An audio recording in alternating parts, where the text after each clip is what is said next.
Welcome to Letting Go with Aloha. Today you are in for a treat. You'll be meeting Dr. Delia Chiaramonte. She's an integrative palliative medicine physician. She'll explain what that is, and a joyful, I love that title, Joyful Palliative Care coach. She's the founder of the Integrative Palliative Institute and the host of the Integrative Palliative Podcast. Dr. Chiaramonte is an assistant professor, part-time faculty at Johns Hopkins University School of Medicine, and an adjunct assistant professor at the University of Maryland in Baltimore. She has published textbook chapters in the fields of integrative and palliative medicine, and has been voted a top doctor by her physician peers. And I love her motto where she helps heart-centered clinicians and caregivers provide ideal care to ill and aging people without losing themselves. I remember the journey that I took with my mom, and it was definitely a journey that I really needed Delia's help. So let's welcome Dr. Chiaramonte. Thank you so much for having me. Thank you. I think many people are traveling this journey and requiring just support. And I think you're it. I mean, how can people find you before we start?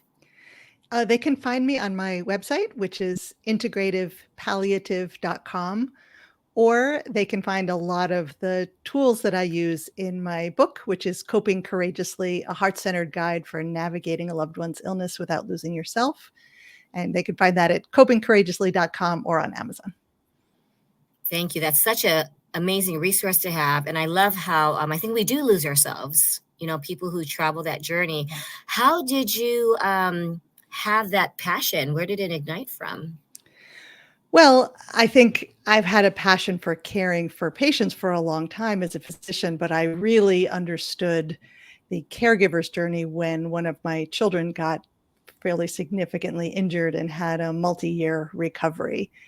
And it was then that I really saw what the caregiver experience is like and how challenging that is, even as a physician, how challenging that is. And I think it put together the multiple pathways of my career, which were initially family medicine, but then integrative medicine, which is using more tools to help facilitate wellness, and then palliative care, which is care of people with serious illness or injury.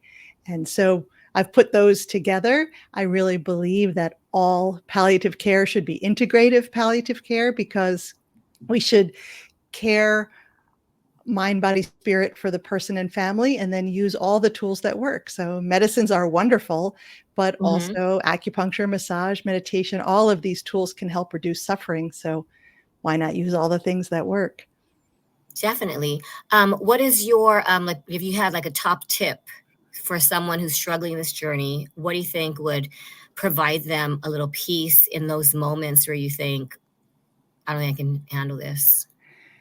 Yeah, it's such a great question. There are a lot of things that help, but I would say if I had to pick one, I think control what you can control and let go of the rest, I think is important, because sometimes we bang our heads against the wall and try desperately to control the uncontrollable. And that just makes us more stressed and more hopeless. Whereas if we can accept that there are some things that we cannot control, but these things over here we can control, that's where we should focus our attention, so that it reduces our overall pile of stress and gives us a sense more that we're not so floating in the wind and so hopeless.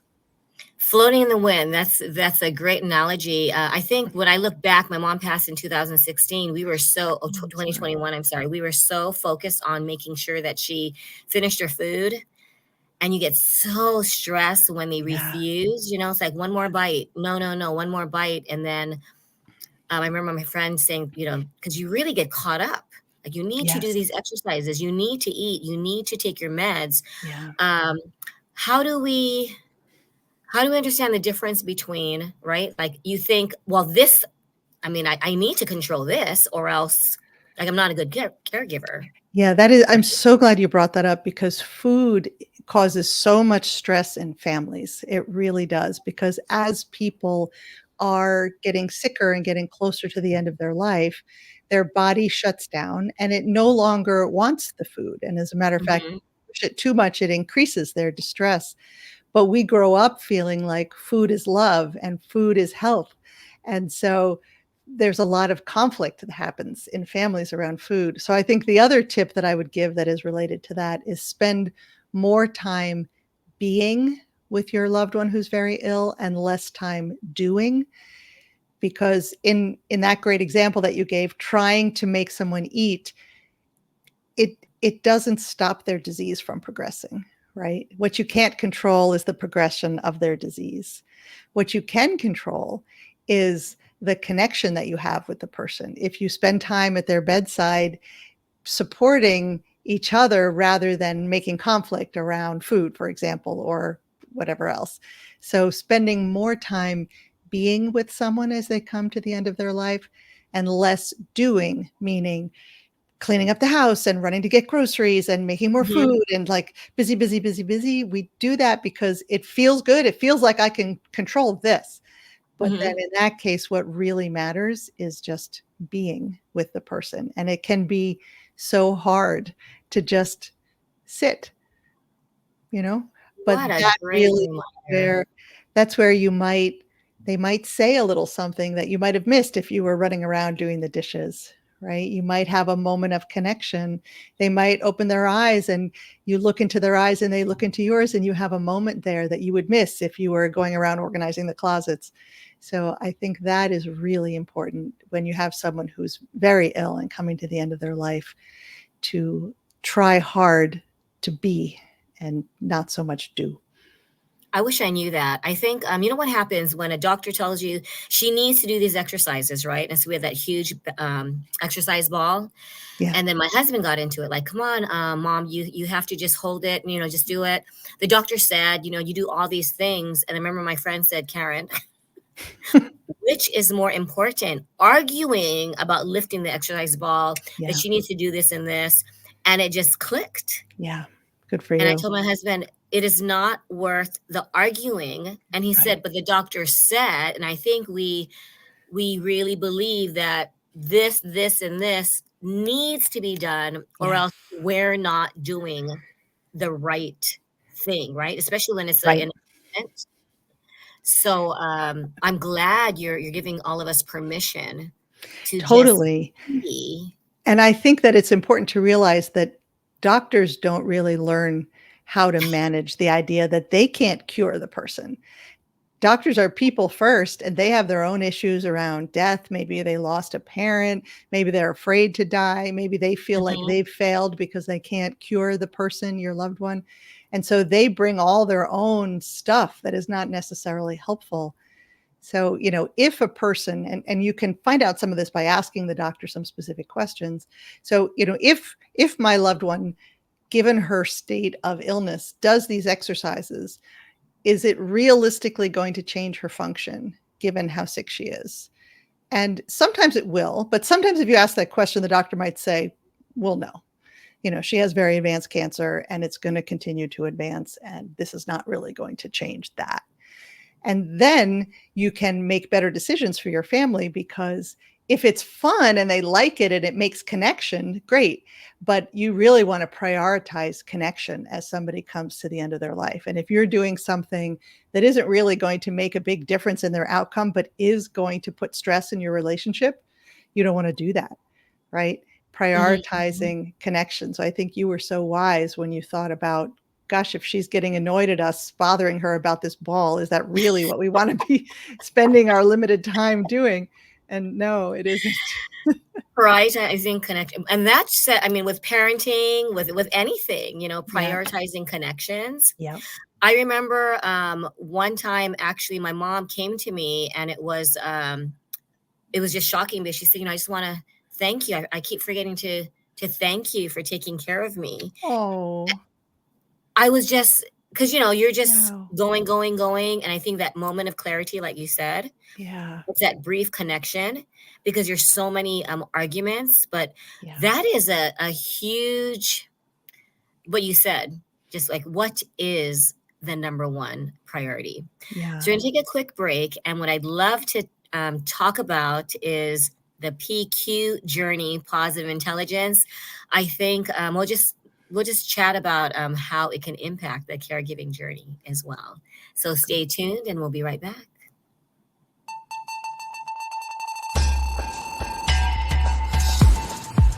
Mafe Management is a company dedicated to empowering individuals and businesses in PR and marketing, social media management, online show and podcast production, business consulting, graphic design, photography and videography, workshops and classes, events management, personality development, logo creation, illustrations, and animation. In working together to turn their dreams into reality. Get one step closer to elevating yourself and your business by contacting hello@mafemanagement.com. Let us empower you.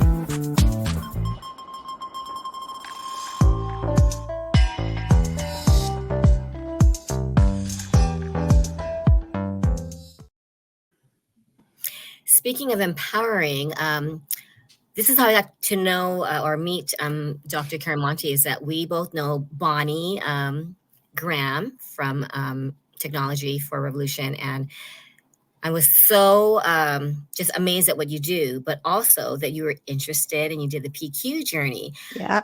What do you think, people who have never heard of positive intelligence, what do you think, how would you describe it and how does it help? Yeah, great question. So I'm a certified positive intelligence coach now, and it is such a powerful tool. The idea of positive intelligence really looks at what are our own negative voices and negative forces that increase our stress unnecessarily, and how can we take control of them to make our lives happier. And what I have found as a physician who has experience in integrative medicine is that it brings together so much of the things that I have learned over the years in integrative medicine, but in a very tight and easy to understand method. So it is extremely appropriate for caregivers because we as caregivers generate a lot of stress that we don't need, that makes a hard time even harder. So one of the things in positive intelligence, as you know, is that we all have a judge, and the judge can judge us and say, we're not being a good enough daughter. The judge can judge other people, like, oh, our siblings aren't helping as much as they should. Or the judge can judge circumstances and say, this is terrible. Why is the hospital acting this way? Why can't we get the care that we need? And so we can generate all of this extra stress that doesn't really fix anything, but just makes a hard time harder. And so I love the PQ method of checking in with ourselves. What is it about us that generates these negative forces, and particularly in families who are caregiving? I don't know if you experience this in your family, but often when a family is trying to care, say, for an aging or sick loved one together, like multiple children, everybody brings their own stuff to this, right? Like each person feels like, well, they're doing it right, and the other siblings are not helping or being too controlling or being too critical. And so the idea of these other saboteurs, like the hyperachiever or the restless or the victim or the pleaser, these are all different personality characteristics that we have that can show up in stressful situations.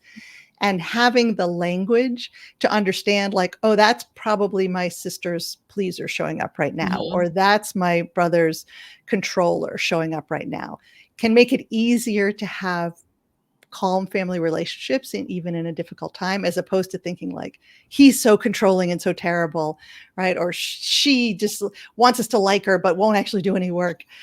So it really gives a language, I think, for understanding the stuff that we all bring to circumstances, and then gives us some tools to notice and be like, oh, that's just my controller showing up. Let me do some of my mindfulness exercises. Basically, PQ reps are mindfulness exercises to calm my nervous system so I can put that saboteur to the side so I can bring my best self to the situation. I love that. The mindfulness exercises. When my mom was going through her Alzheimer's journey, I was not familiar with PQ. I've always been a strong believer in like meditation and just, being. But my challenge was my 22-year-old was in middle school. So she's about 13. And she was so curious, but she would always ask my mom questions that would frustrate my mom. Grandma, what did you like when you were 13? Oh, anything. Grandma, what's your favorite part of the day? Oh, the whole day. And then they would get into these arguments. And then it was like they were siblings, right? And I'm an only child, so I wasn't familiar with this. It's like, wait, don't do this to grandma. My mom would be like, she touched me. And I was like, oh my God. Oh gosh. Oh my gosh.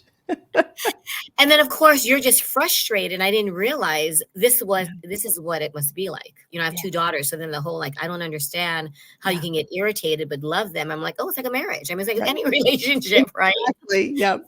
So what would be your advice? And I'm sure it happens with grandchildren, with younger children, right? When they have a grandmother, or even maybe, I think I try to do that sometimes because you want to have these conversations, right? And then for a second, you forget that they do have Alzheimer's and you forget, right? The hardest part, Delia, was when my mom said, I don't have any children. Oh, I'm sorry. I was like, what do you mean you don't have any children? I'm your only daughter. Oh, no, I don't have any children. And everything out the door, the compassion and just letting them think the way they should think, right? My dad would say, she promised to go to the movies. And we know about promises. And I'll say, Dad, she has Alzheimer's, but he was like so into commitment and promises and needing to go to the movies because of, she said. So is there anything that could, when you're like, you're probably battling that judge saying, hey, we need to do this. It's on the schedule, or I need to make her know. I mean, I am a daughter. Maybe it realizes your importance. Oh, I'm so sorry that happened. That's one of the most heartbreaking things when dealing with a parent who has Alzheimer's, is when they lose the ability to connect with their kids. It's so hard. So I think there's a couple things in what you said. One is that Alzheimer's is a disease. And that's actually why I think an early diagnosis is helpful. Sometimes people put it off forever, like, oh, mom's just a little forgetful, and they don't want a real diagnosis. But I think a diagnosis is important. And then to recognize this is literally a disease. So if somebody had cancer and they were tired from their cancer, you wouldn't say, well, get up. What do you mean? You like, let's go exercise. What are you talking about? Because you'd be like, oh, they have cancer. They can't do that. And so remembering that Alzheimer's is a disease, and here are the symptoms of the disease, right? The symptoms of the disease are that they lose insight, they lose connection to the people that they knew before. They may say things that are not real. Their memories may not be accurate. They may repeat themselves over and over. These are symptoms of the disease. And I think having everybody in the family have a conversation about that, and maybe even write down what are the symptoms to remind you, so that you don't feel like, well, why would she say that? Like you wouldn't say to a diabetic, well, why is your blood sugar high? Yeah. Because they have diabetes. That's why. She said that because she has Alzheimer's, because it's a disease of her brain, right? I think because you can't touch it, I think that's what it is. it feels like it's not really a disease. Like, oh, it's just a little memory thing. She's older, but it's literally a brain disease. Just like a cancer of the brain is a brain disease. So I think talking about it in those terms helps people in the family understand that when those things happen, it's not intentional. It is the disease. Like, and maybe even having language about that. Like, oh, there's the disease again. There's Alzheimer's again. Yes. There's Alzheimer's showing up, right? To remind everybody this is a disease and that's why that happened. And then the spiritual challenge, of course, is to practice acceptance, because that is not a thing that you can change, right? But what you can do is look for ways to have connection, like we talked about before, because people with Alzheimer's maybe can't remember the way they used to. They maybe can't process the way they used to, but they still exist and they still have feelings. And you can listen to music together. You can do a hand massage, or do a scalp massage if they like that. You can watch movies sometimes together. Uh-huh. They may not understand the whole thing, but they may enjoy the experience. Sometimes if they like, chocolate pudding, they don't have to eat a whole bunch. They don't have to eat dinner, but they could have a little bit of chocolate pudding in their mouth if they want that. So you can look for ways that you can stimulate pleasure in them and you can have moments of connection together. I love that. And when I look at the last week, that's what it was. I started playing her favorite music, Nice. from like the 60s, a Japanese song. And then I'm really, she introduced me to massage when I was just a child. So Nice. just doing the lotion massage and seeing her smile. Yeah. But even and towards the end, they give you, she might give you eye contact. And sometimes there's a smile, sometimes not. In the very end, they're just looking. I kept thinking, and my daughter said, "Oh, she's looking at Papa," because she died on my dad's birthday, and I was so in the very beginning. She needs to live, and at least die after Papa's birthday. And my daughter said, "Mom, how romantic!" Yeah, it is. United, and talk about a mind shift. I love that. I love your daughter. She seems like a very deep soul. Well, I went from devastated to, oh my gosh. Yeah. And then soon after that, that's when PQ entered my life. And now it's like the hidden gift, right? Nice. So what do you think the hidden gift is? This is a great last question for a caregiver, when you're going through it. Yeah, I think that's such a great question. I think that the hidden gift is to appreciate what really matters. Because in regular life, we get so obsessed with stupid things. Did I get the promotion? Did they invite me to lunch? Did I gain 5 pounds? Is my house messy? None of that matters at all. And when you have someone in your life that you care about who's really sick, you kind of shrink what matters to you to the really deep things, which are connection with that person, connection with other people in the family. You can look for the I call it flowers in the poop, I love that. Flowers in the poop. Yeah, the poop is like, she's sick and that's terrible. But maybe the neighbor really has been showing up for you and now you have a new relationship with that person. Maybe you didn't think you could handle it, but you're stronger than you think. Maybe long lost cousin came back into the family and now everybody can be together. There's a million different flowers that you can find even in really difficult situations. And so I think it encourages you to focus on that. And when you live your life that way, overall, regardless, you end up happier than when you focus on little stupid things that don't matter. What great wisdom. I think that's why I enjoyed my mom's celebration of life, because it was during the pandemic, we had to wear masks and everything. But I heard stories from cousins that when I was like 1 or before I was born. And then you feel, like, wow, first of all, wow, there were memories before I was born. Before me? Before me. It's not all about me. And we start, laughing and just learning more about my mom's sense of humor, or what was, I found out that they had volunteer time in for an orphanage. I think they were blind children. And I thought, how could I have not known that? But then you realize, at these situations, right, when you have a celebration of life, or when something, like you said, the flowers and the poop, there are, Yeah. What do you think? Can you share, just a quick last question, the flowers and the poop with your daughter when you had to be her caregiver? Yeah, absolutely. So there were many, many for me, but the one I will share is that we asked her throughout the several-year recovery. We just made space for this question, which is, I wonder what this experience will mean for you. It'll mean something. It's the most intense experience of your life. She was 12 at the time. I wonder what it will mean. And I told her, don't answer it. Just hold space, hold a container over time for what that will mean. Basically, make space for the flowers that may come from this poop. And it took about 2 years. And she came up to me out of the blue and she said, I know the answer. And I was like, to what? I don't know what she's talking about. That question you kept asking me, what will this mean for me? I know the answer. And she said, I would never have found my strength and my power if I hadn't gone through that experience. She had previously been very kind of shy and introverted and kept herself small. And in the process of getting out of this really deep hole, she had a mohawk. She learned how to do archery, and she just became a powerful person, which she is to this day. And she felt like she would not have gotten to that place of finding her power, without that really difficult experience. What a beautiful story. I think that is a reminder, right? That there is a hidden gift. You might not understand it at the moment. Correct. But I love how you said you don't have to answer it now, but just sit with it. Yeah. And I think once you understand and really believe that concept, that all poop, eventually you can find flowers, then even when you're in the difficult situation, you don't have to find the flowers right then, but Right. you can have the belief that flowers will come.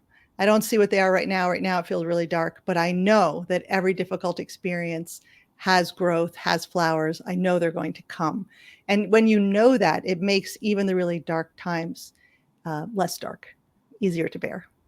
Well, it gives us hope. So I encourage anyone going through this, first of all, reach out to Dr. Chiaramonte, but also know that you will one day see flowers amidst the poop that you're experiencing. Because it might be stinky, it might be frustrating. But no, hey, one day, and the flowers will come. The flowers will come. I love it. Well, thank you so much for your time. I really enjoyed this, and I think you're going to be providing a lot of insight for people who are traveling this journey. I mean, it is just, thank you. It's overwhelming, and more of us are experiencing that journey. So Thank you so much. I really appreciate it. Thank you so much for having me. Take care. Okay. Bye.